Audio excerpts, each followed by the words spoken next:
Hi everyone, welcome back to Brookdale Farm.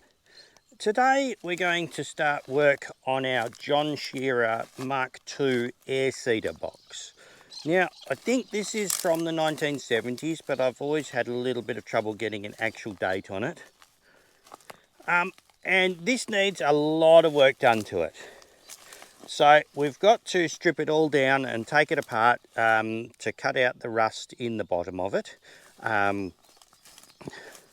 So the bottom of the box down here is quite hard to clean out, and over the years it's got very badly rusted. It was pretty bad when I bought it.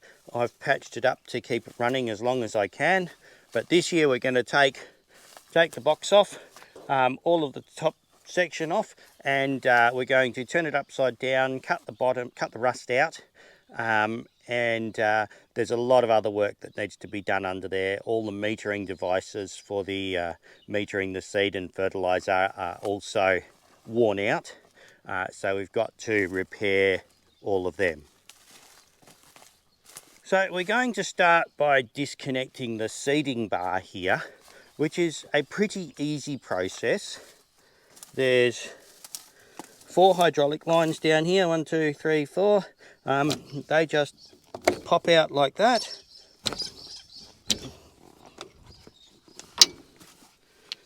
And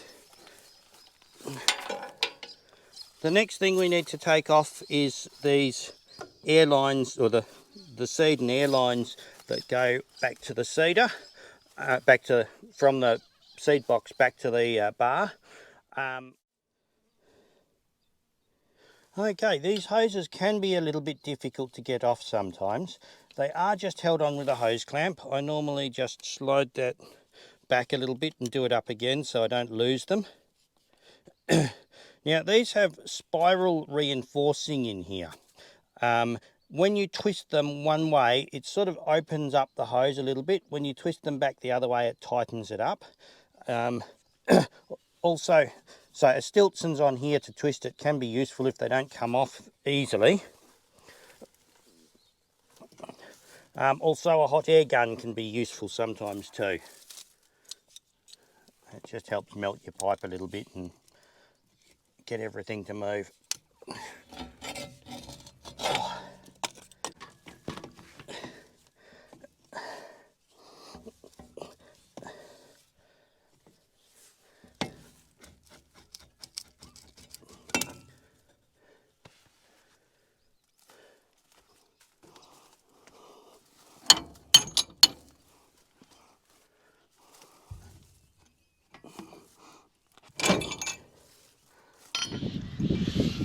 Now that we've got this cleaned down and the bottom of the box is open, we can really see in here just how bad it is. So this seal here should actually be sitting up there and connected to something. So the whole bottom of the box across here is rusted out on both sides. This side over here has fared a little bit better, but you can see all the pieces that I have riveted in over the years to basically give it a bit more of a bottom to the box. So we're going to start taking all the other bits off that we don't need. I'm going to take these hoses off and these brackets here off and the hydraulic hoses, and the gearbox and everything. Now the gearbox comes off in 2 pieces.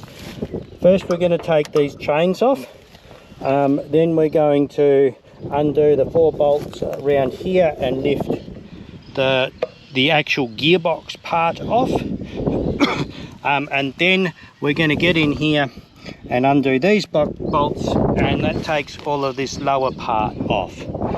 The reason I do it in 2 pieces is because it's really heavy in one piece and I actually can't lift it off or to put it back on. Okay, so we've pulled off a big pile of parts down here. These are all the accessories and various things that are going to get in our way. And the tank is now pretty much ready to come off.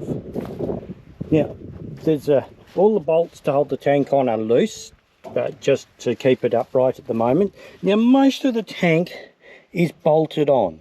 There's mounts all the way around it. But for some reason, there are 2 welded braces in here, and this one's actually almost cracked right through, just up here. So we've got to cut these off next. There's one here and one round the back here.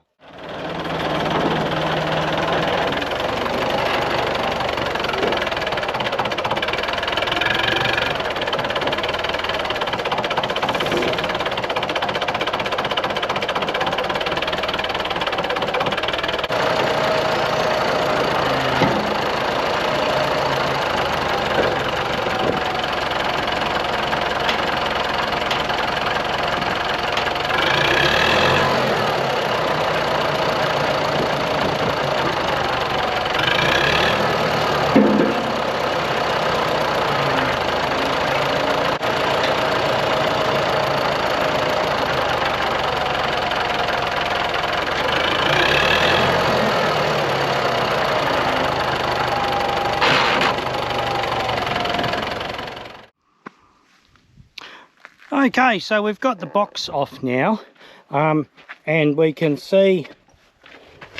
now get a really good idea of all the rust in here. So we are going to cut this back probably about, there's a bend line there, we'll probably cut it just below the bend line, weld a new section in here. But also there is a lot of work on all the metering components in under here.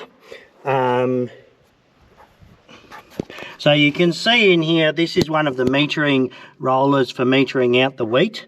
We'll probably end up changing all of them. There's some other rubber bits in here, these bits that need to be changed.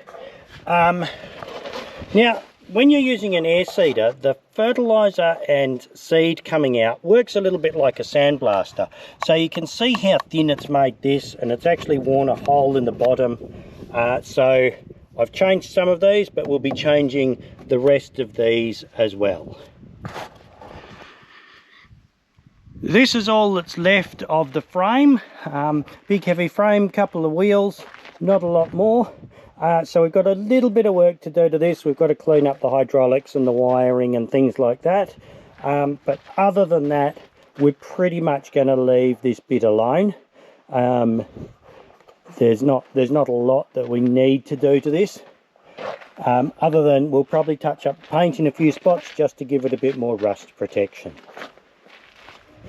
And I'll go away and try and get all the parts that we need for this, and we'll get back to this. It'll probably be a couple of weeks before everything starts arriving. Anyway, thanks for watching. I hope you've enjoyed this little video, and I hope to see you again next time. Thanks, bye.